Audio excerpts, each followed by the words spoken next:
Hello, hello, welcome. We're just getting people into the room, and we'll give it a minute or so for some folks that are still coming in. Thanks for joining us today. We're excited to walk everyone through Costa Rica. I'm actually coming to you live from Costa Rica. I live here most of the year, and I've lived here for many years in different parts of Costa Rica and traveled around. So yeah, happy to talk about this amazing place. Okay, so we'll dive in and get started here. Welcome to our Travel to Costa Rica information session. We're excited to host you and to talk about this incredible destination of Costa Rica, and lots of tips and advice and details for you to consider. So my name is Laura Ham. I'm your host for today. I'm the lead for all of our Costa Rica trips at Traverse Journeys, and I'm also the co-owner of Traverse Journeys. And yes, like I mentioned, I've been living in Costa Rica for a little over 2 years this time around. I also lived in Costa Rica about 10 years ago for 3 years or so, and I've been back and forth many times. So yeah, really excited to impart some knowledge and help with any questions you have regarding Costa Rica today. So a little bit about Traverse Journeys to begin with, just so you have an idea of who it is that's hosting you today. Traverse Journeys is a sustainable small group travel company that's been around for going on like 8 years now. And we create small group trips and self-guided itineraries and some custom trips as well in a couple dozen different destinations across the globe. We have our little motto or slogan of people, planet, and purpose. And what that means to us, if we break it down by words, is that it's a method of how we plan our travel and what we like to include in all of our trips. So for people, we look for really culturally connected experiences in each country that you visit, making sure that, you know, there's touch points with the local culture. Sometimes it might be with indigenous tribes, or, you know, learning local traditions and customs and visiting artisans, and many different ways that we connect you with the people in each country that we visit. And of course, planet, we look for some of the most amazing places on the world to take you, that inspire and uplift and you know, really leave us in awe. And when we go anywhere, we're always looking at sustainable, responsible ways in which we can engage with each of these beautiful places, whether it's national parks or UNESCO sites. So we're looking at low impact ways of, you know, bringing you to amazing places without creating, you know, detrimental impacts on that place. And then in terms of purpose, we're always infusing ideas of transformation and learning and education and growth, and positive impacts on the people and place that we're going to, through this idea of purpose. So beyond just checking things off a list, you know, your travel bucket list, we really want to create an experience for you that you know, supersedes you know, just taking some photos of a cool place, and really, you know, helps you to understand and learn and explore the world and yourself, you know, within the worlds in more meaningful ways. We partner with a local organization in each country that we go to and donate a portion of the sales to that organization, whether it's, you know, helping to clean the oceans in Croatia, saving marine mammals in New Zealand, working with the Berber textile co-op in Morocco. We have lots of different ways that we look for, you know, unique local organizations that are having a positive impact in their country, and you'll engage with that organization throughout the itinerary as well and learn more about what they do. So that's a little bit about Traverse Journeys. In all of our trips, we also are infusing the itinerary with boutique, eco-friendly, and locally run accommodations. So there's no international chain motels or, characterless kind of, giant industrial blocks or anything that we're putting you in. We're looking for small, unique, charming bed and breakfasts and unique lodging. We provide all your in-country transportation. All of our small group trips feature a local guide, which is often one of the highlights of the trip. Immersive experiences done in mindful, respectful ways. We're always looking to include local, seasonal, and organic meals for you throughout. The give back to the local community, which I mentioned, and always small groups. So usually a minimum of around 6, and often they'll max out at around 14, but we don't usually reach the maximum. So you're usually looking at around 6 to 10 guests per trip with us. So now we're going to dive a little bit more into Costa Rica and talk about this amazing destination that are many people's highlights in their travel experiences. So the country of Costa Rica is obviously in Central America. It's nestled between Nicaragua to the north and Panama to the south. Of course, there's 2 coasts, the Caribbean Sea and the Pacific. The capital is San Jose, which is pretty much in the middle of the country right here, San Jose.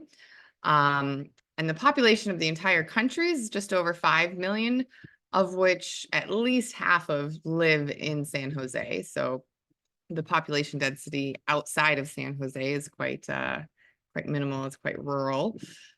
Spanish is the primary language in Costa Rica. English is certainly used and spoken a lot, especially amongst tourism, industry or, hotels and anything where they'll be interacting with tourists. It's quite common that you'll find English to be at least partially understood.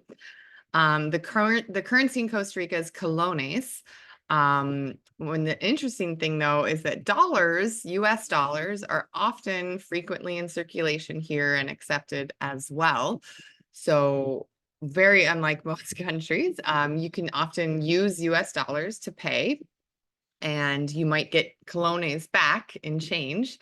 And tourism businesses, if you're going on like a whale watching tour, a surf lesson, or zip lining, often list the prices in US dollars as well. So yeah, you can certainly travel with US dollars here, although you should always have some colones because they're always going to be, little market vendors and shops and stuff that, might not either accept dollars or might not give you the best exchange rate if you're trying to use dollars. So it's always good to have some colones. The international airports in Costa Rica are San Jose. Well, it's actually called the UAM Santa Maria, and it's in Alajuela, which is a suburb of San Jose, but it's basically San Jose Airport. Right there. And then Liberia is the other international airport, which is in the northwest. And that gives you really great access to all the fantastic beaches along the Pacific North of Costa Rica.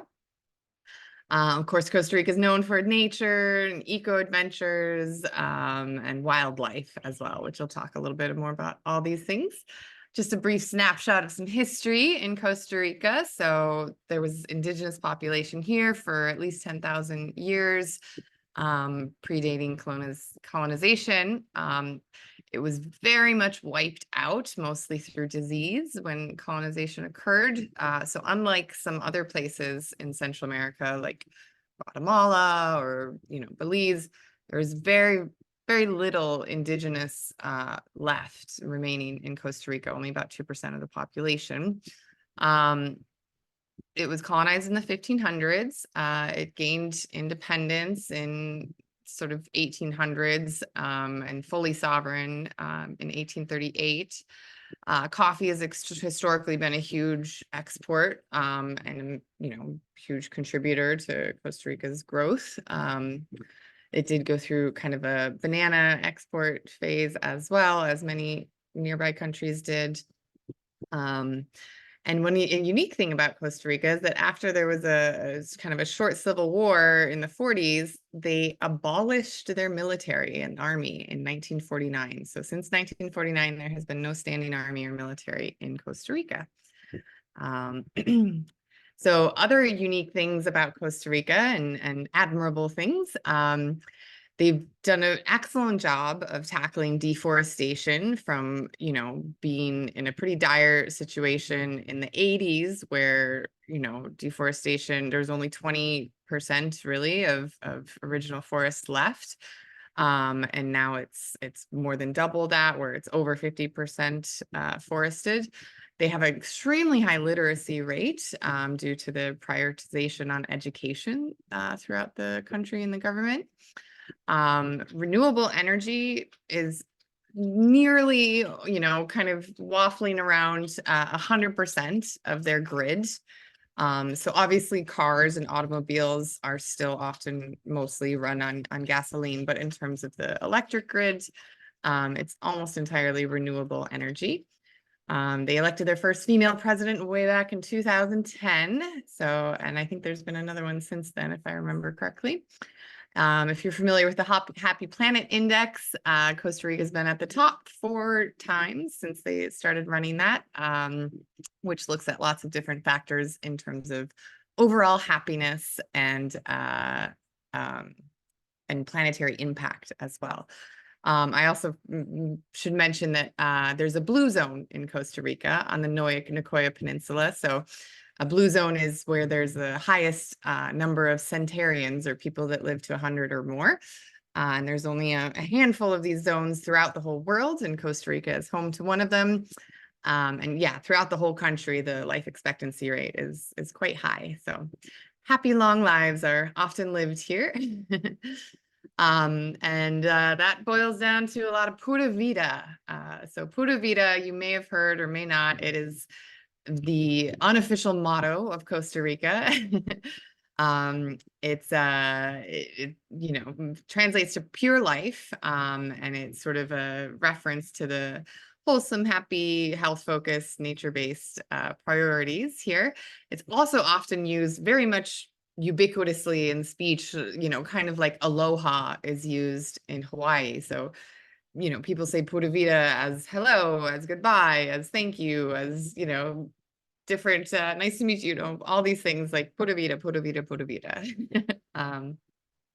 Other things to note about the culture, what's called Tico time, which is a kind of a laughing reference to the fact that things take longer in Costa Rica. So, everything's pretty chill here, pretty tranquilo, and it's good to have patience when, moving, especially from North American kind of now culture into more chill, laid back pace of life. And yeah, there's lots of incredible food. We'll talk about art and education are a really big priority for the government and locals. And there's a lot, especially more and more recently, of kind of a revival in indigenous plant medicines. So cacao, which is chocolate or cocoa, is the sort of primary plant medicine used by a lot of the remaining indigenous tribes in Costa Rica. But there's quite a lot more that's kind of in experiencing a bit of a revival at the moment, which is great. Here we can see the various regions of Costa Rica. So San Jose and the airport in Alajuela, like I said, in the center here. The Arenal volcano, which is in our itinerary, is where we go from the airport into this area, and it's quite a popular and unique area in Costa Rica. And then into the coast, over near Flamingo, is where our itinerary ends. So we're pretty much doing this route here.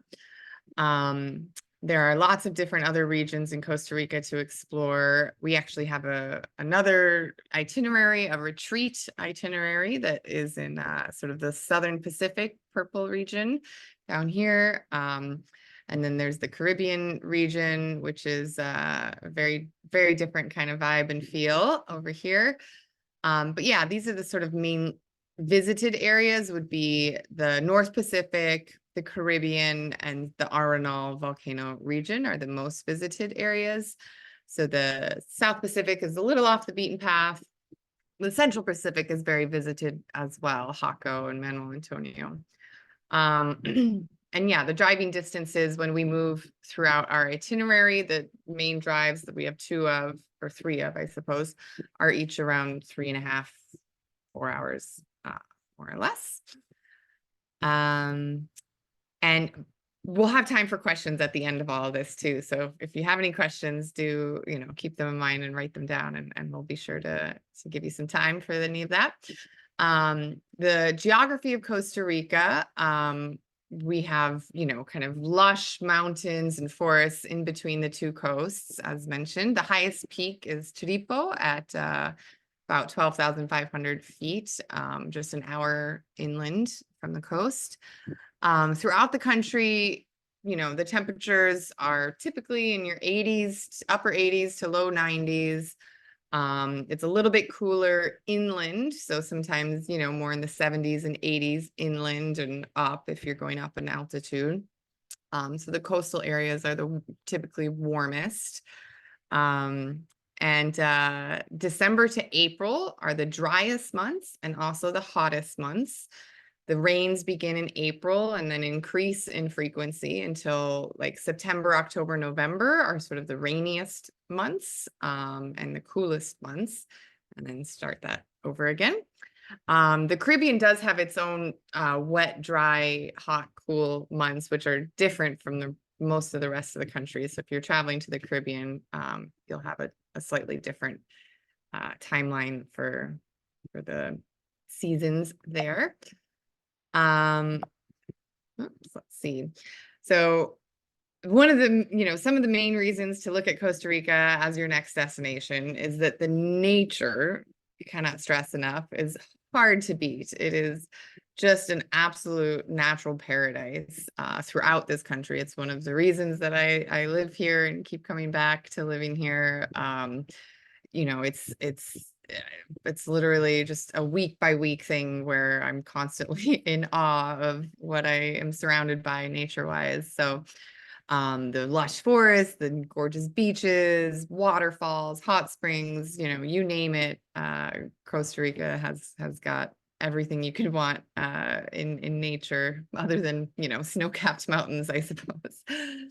The cuisine is kind of unique to other Latin American. It's more simple. It's not as like spicy and lots of different like flavors and spices being used. It's a bit more simple and basic, and really just reliant upon a lot of the incredible seasonal produce. So yeah, what I love about living here too is just throughout the year, all the different fruits and different things that are accessible at the local markets. It's very, very tasty, makes for very, very tasty plates. And the wildlife in Costa Rica is also if seeing wildlife on your next trip is something, you really want to do, then Costa Rica is a fantastic place to do it. There's many national parks. There's a lot of very protected areas, and lots of, Costa Rica's biodiversity is, ranks up there with some of the most biodiverse places on the planet. So yeah, there's no shortage of incredible wildlife to witness. And there's lots of different activities to do in Costa Rica, whether you're in the, super adventurous category and wanting to zip line and whitewater raft and, do adrenaline activities, or if you're just looking to do things like, hike and do, a sailing tour, or, go to a hot springs, or, yeah, there's a very unique amount of and variety of activities on offer throughout all the different regions. And there's lots of great opportunities to connect culturally and kind of glean a little bit of that, Pura Vida mindset, and, get that download from the locals here. So these are the main reasons and the main sort of highlights of what Costa Rica has to offer. Our small group and self-guided trip, we have a couple different options in Costa Rica. So we have small group trip and a self-guided trip. that both follow the same itinerary, which is what we'll be going over today. So there's a guided nature tour on private trails, which is really quite lovely to be able to experience these forests without being in any crowds. There's a guided nighttime wildlife hike in the rainforest, which is very fantastic opportunity to see a lot of wildlife, because a lot of wildlife is nocturnal, and after sunset is the best time to catch these unique critters. There's several lodges where you'll have access to private trails, where you have volcano viewpoints, and you're walking through primary rainforest. You'll spot maybe some monkeys and colorful birds and lots of different things to keep your eyes peeled for. We'll do a hike to the Rio Celeste Waterfall, which is just an incredible waterfall that we'll show you a little bit later. You'll visit a family-owned cacao farm and learn about chocolate production in Costa Rica, which is just a really unique way to learn not only about cacao, but also all different kinds of local plants and crops, and different herbal remedies or plant remedies, and yeah, kind of a little history of Costa Rica as well.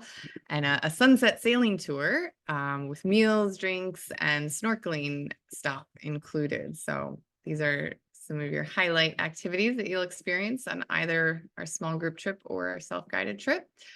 The small group trip inclusions are, 6 nights in boutique accommodations, your airport transfers, all your in-country transportation, most of your meals, a visit with our community partner, a local guide with you the whole time, and assistance, with the Traverse rep from the moment you book until your trip is complete.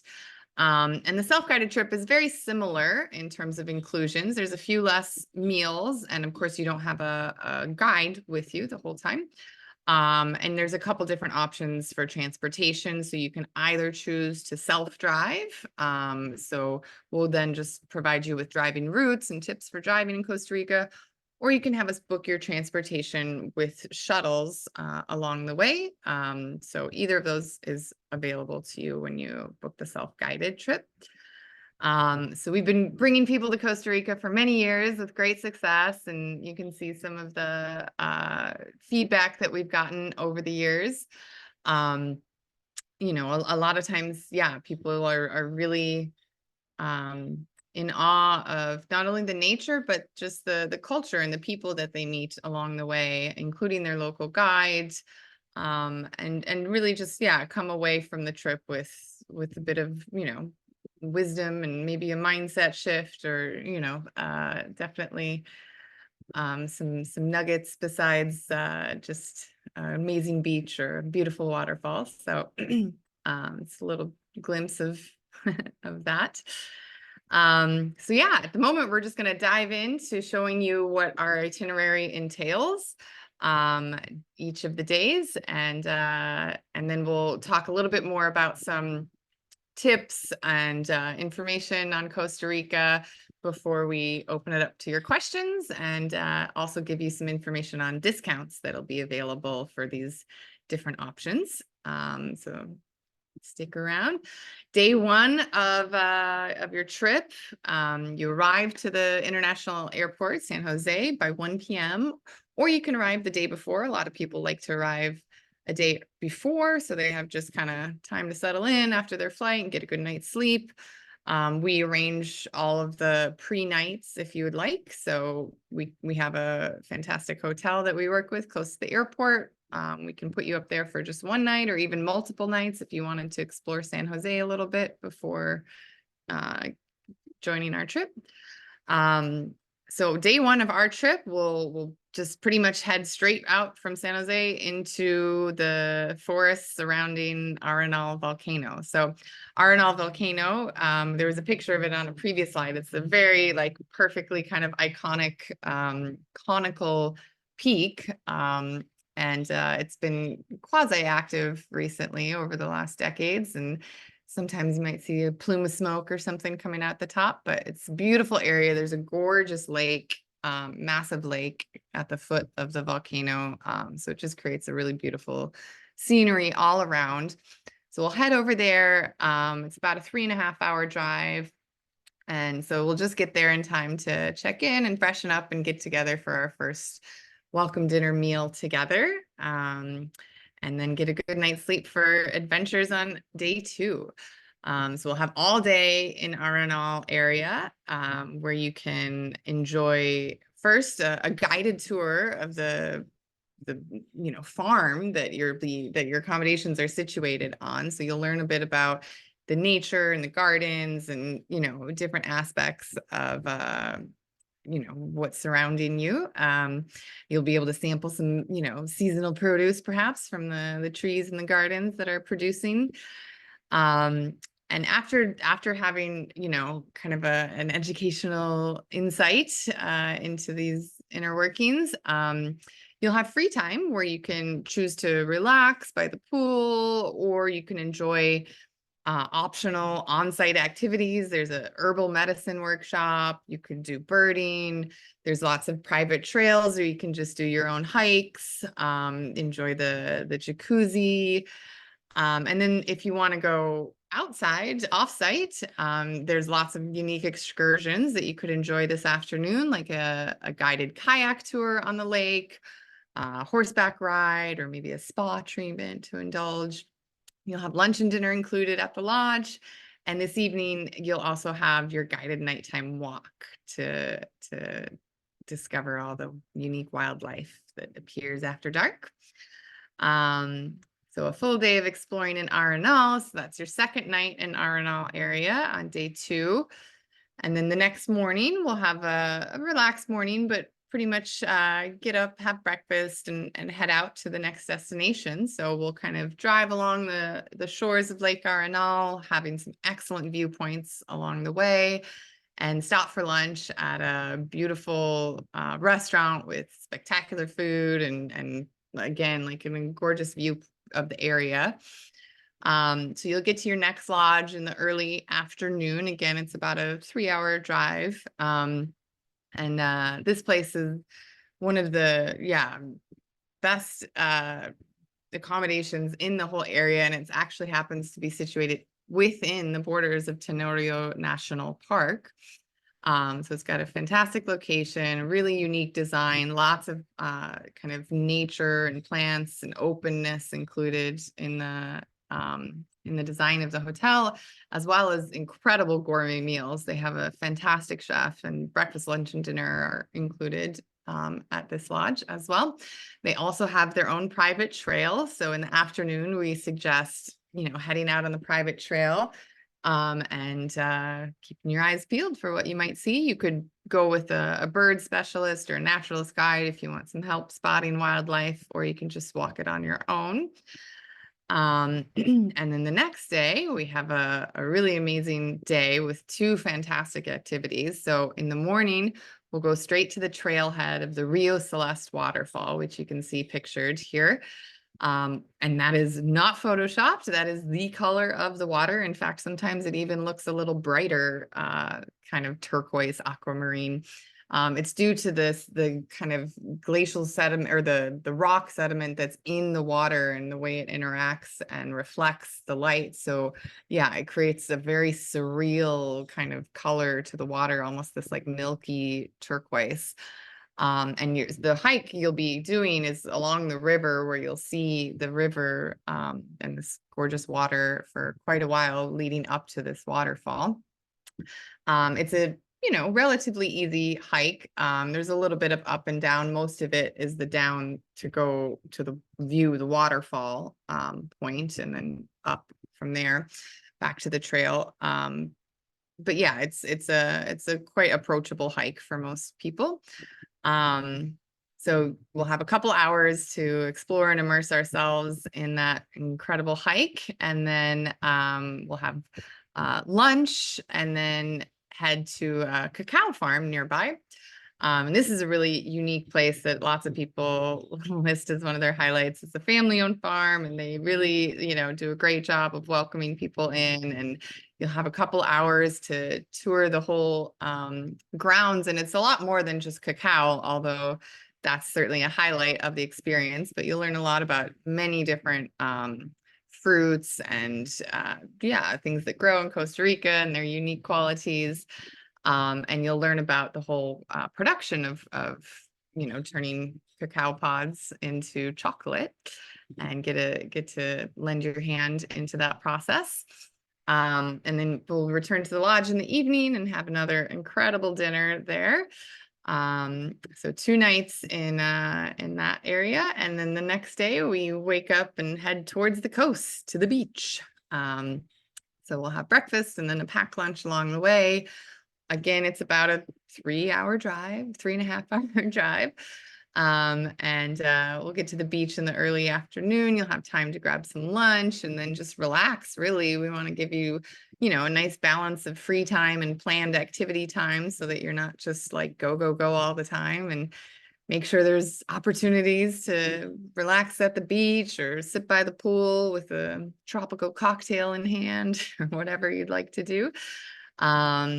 And of course, we'll be on the West Coast, so sunset on the beach is a spectacular thing to witness once we're there. You'll have free time for dinner this evening, so you can choose from lots of different options that are available at your within walking distance of your accommodations.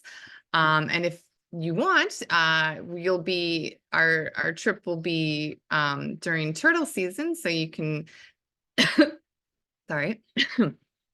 You can opt to join a guided nighttime walk where they'll take you to the beaches and places where sea turtles come ashore to nest. And it's a really, responsibly done, mindfully done way of being able to witness this incredible event. So you're in small groups and, making sure not to disturb the turtles as much as possible. And potentially you'll be able to witness sea turtles coming ashore and laying their eggs in the sand on one of these turtle nesting tours in the evening. And then the next day, we have a fantastic day of visiting first our community partner, which I'll talk a little bit more about in a moment. So we'll visit them in the morning, and then from there we'll go and board our sailboat for an afternoon cruise along the coast of Costa Rica, which is just a beautiful way to kind of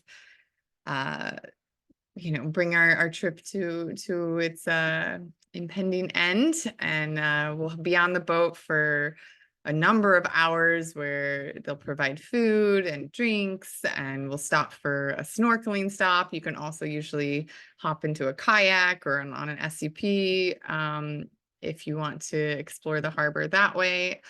And then we'll be on the boat for sunset before anchoring and going back ashore. And we'll take you out for dinner that night as well, as a nice farewell moment all together before the departure on day 7 at any time. So you'll be flying out of Liberia Airport on this itinerary. So you'd fly into San Jose and out from Liberia. It's just much easier that way instead of having to go all the way back to San Jose. And then, if you want to add on any extra days and enjoy some more time at the beach, we're happy to help with that, of course, as well. So that's the itinerary that both the self-guided and the small group trip follow. Our accommodations throughout are really high quality, top notch, not necessarily like 5-star luxury, because we want to keep our price points reasonable, but really beautifully designed, well thought out spaces that you can really indulge and relax and rest in very comfortably. And there's a lot of amazing food and cuisine on offer in Costa Rica, like I mentioned.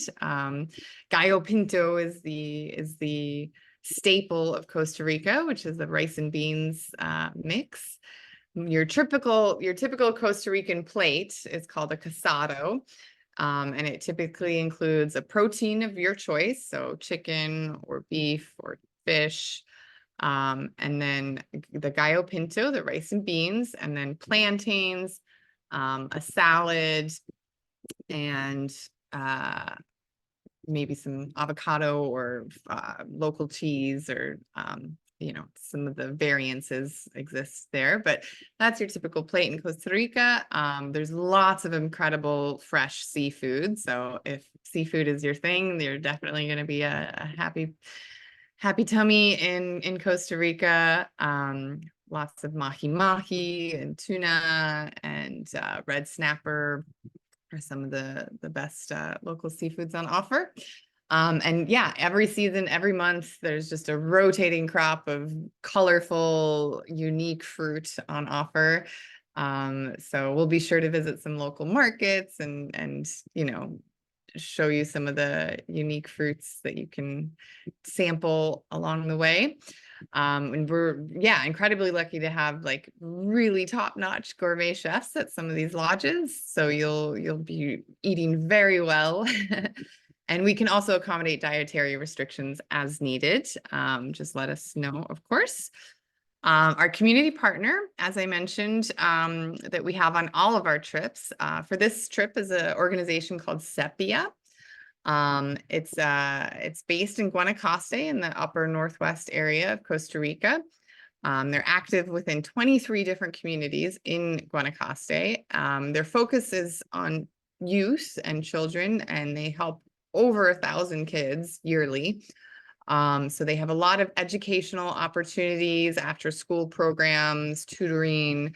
There's nutritional support and medical support, legal support. They have psychological care as well that they provide, and additional programs for parents, like, professional training and placement in different fields or work, as well as medical and psychological. So it's really incredible to learn about all that they provide within these communities and to visit them and really get kind of a window and insight into more depth of what Costa Rica is like, and what are some of the challenges that are experienced here, and how those are being addressed. It's very, very insightful visit that we're really excited to be able to offer and to support the work that they do. So in terms of general packing or travel tips for Costa Rica, obviously warm summer clothing, good shoes. Good shoes are always, the staple of any well-packed suitcase. So make sure you have good walking, hiking shoes. Make sure you have nice sandals or flip-flops for the beach and, easy days of moving around. Water shoes are definitely recommended for a lot of people who prefer to go, into the ocean or rivers or waterfalls with some kind of grip still on their feet. In terms of money, debit and credit cards are accepted pretty most places, except for little, fruit stands and things like that. Colones and dollars are both used, as I mentioned. ATMs can be kind of infrequent in certain communities and areas of Costa Rica. So, don't count on being able to visit an ATM every day. It's usually good to, pull out enough cash that you'll want for the next several days when you visit an ATM. ATMs at the airport are usually your best bet, instead of obviously, like, traveler's checks are kind of a thing of the past. And if you're bringing US dollars down and wanting to convert to colones, that's not usually a great way of doing it.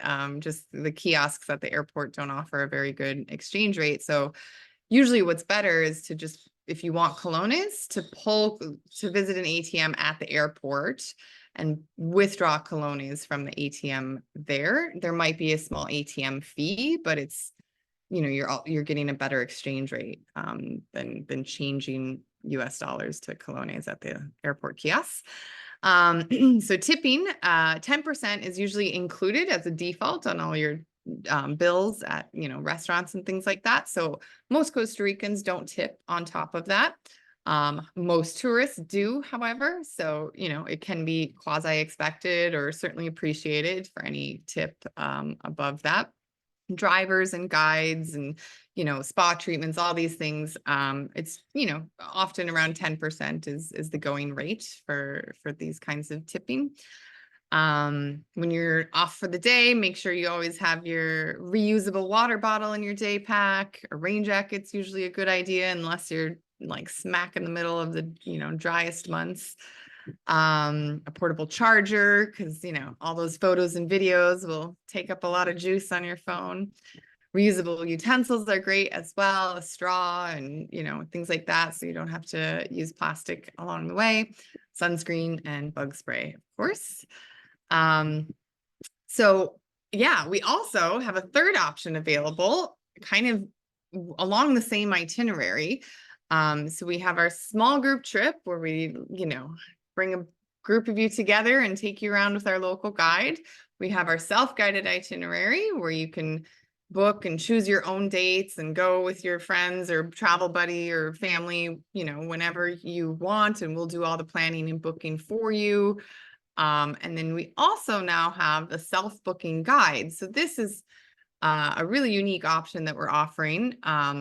So it's a detailed PDF, basically over 30 pages, wherein we dive into all of the details for you to plan and book your own trip to Costa Rica. So we won't, you can take the guide and go off on your merry way and book an amazing trip where you don't have to have any of the guesswork of, where should I go? What hotel should I pick? What's the best activities? Who do I, all of these questions and all of the research that typically goes into making sure you have a fantastic vacation is all taken care of if you just kind of follow our step-by-step guide to create an amazing trip to Costa Rica. We share all kinds of details with you in the self-booking guide. So it's another thing that we have available recently.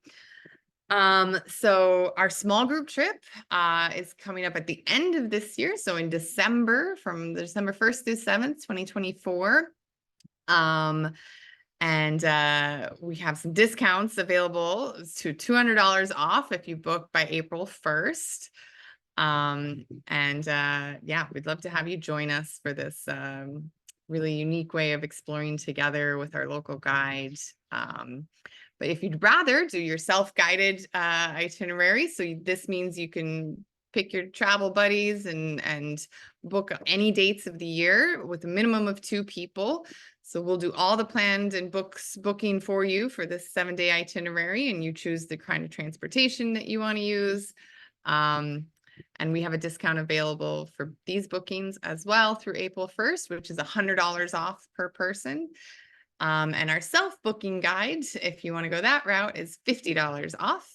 So all of these options pretty much follow the same 7-day fantastic itinerary. And you can choose the way you want to do it with these discounts available through April 1st. Just use the code CRLIVE on the booking form, and the discount is applied to your following invoices. So if you liked what we do today, we do have other events coming up where we go into details for traveling to Croatia on March 25th. We have an event focused on Chile and Patagonia on April 2nd.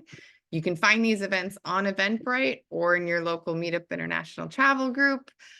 You can also find the link on the Traverse Journeys trip page. So if you're interested in Croatia or Chile, be sure to sign up for these upcoming events. And you can also follow and keep tabs on us on Instagram and Facebook, of course. So with all of that being said, do you have any questions that I would be happy to answer? Feel free to unmute yourself and ask away. Any specifics about our trips or about Costa Rica in general? Give it another minute. Yeah, if you have any questions that you think of later, feel free to reach out. Laura@traversejourneys.com will get you, if you have questions regarding Costa Rica specifically. And you can find us on Instagram, on Facebook, on Pinterest, under Traverse Journeys. Do we have something in the chat? Did someone ask a question in the chat? Okay, no, just a thank you. Well, thank you very much for coming in and attending today. Yeah, let me know if you have any questions, like I said, that come up, feel free to reach out. And that brings us to the end of our Costa Rica event. So thank you again for coming. And I would love to help you create or plan or join a trip to Costa Rica this year. It's really just an incredible paradise that I'm so lucky to live in and share with anyone and everyone who wants to join me here. I will warn you, though, it's hard to leave. There's a lot of people that come for a week and decide to start figuring out their plans to move here. So you've been warned. If that's everything, we'll wrap it up and say goodbye, and hope to see you at another event or along one of our trips in the near future. Thank you very much.